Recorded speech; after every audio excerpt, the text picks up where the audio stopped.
भारत के वीरों की तलवारें कभी म्यानों में सोई नहीं।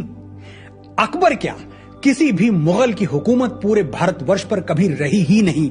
दिल्ली सल्तनत नाम की कोई चीज वजूद में थी ही नहीं। मुगल अलग अलग राजाओं से मिलकर इस देश के कुछ हिस्सों पर शासन करते रहे। साम्राज्य जैसा शब्द, सल्तनत जैसा शब्द एक मजाक से ज्यादा और कुछ नहीं है। महरौली से यमुना तक हुकूमत करने वाले लुटेरों को हमने जरूरत से ज्यादा इज्जत दे दी, और अफसोस होता है ये कहते हुए कि सच्चे शूरवीरों को भुलाकर हमने इन अपराधियों को हीरो बना दिया। साम्राज्य क्या होता है? साम्राज्य था मगध, साम्राज्य था चोला, चेरा, पांड्यन, मुगल थोड़ी। अगर हम मुगलों, तुर्कों, खिलजियों और लोदियों के सचमुच गुलाम रहे होते तो आज सनातन धर्म और सभ्यता का नामो निशान यहां बाकी नहीं होता। हिंदू हमेशा के लिए मिट गए होते, हिंदुत्व हमेशा के लिए मिट गया होता, भारत कुछ और हो गया होता।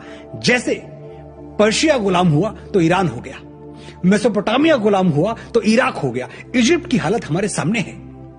अगर हम सचमुच गुलाम रहे होते तो कोई और कौम, कोई और धर्म भारत भूमि पर कभी पनपता ही नहीं।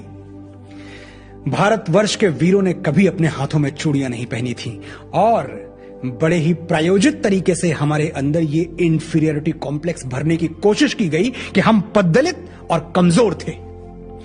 मुगल एम्पायर के बारे में सैकड़ों पन्ने रटवा दिए गए हमें। दिल्ली सल्तनत के बारे में क्या क्या पढ़ा दिया गया। महाराणा हमीर सिंह ने मोहम्मद बिन तुगलक को 6 महीने कैद में रखा, यह इतिहास हमें क्यों नहीं बताया गया। महाराणा कुंभा ने मालवा के सुल्तान महमूद खिलजी को महीनों बंदी बना के रखा, यह हमें क्यों नहीं पढ़ाया गया।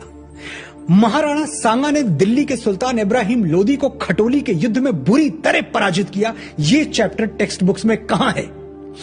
ऐसे दर्जनों युद्ध हुए हैं जहां इन आतताइयों को हमने पैरों तले रौंदा है।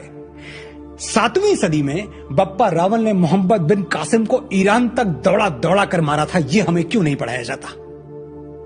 खैर, वापस लौटते हैं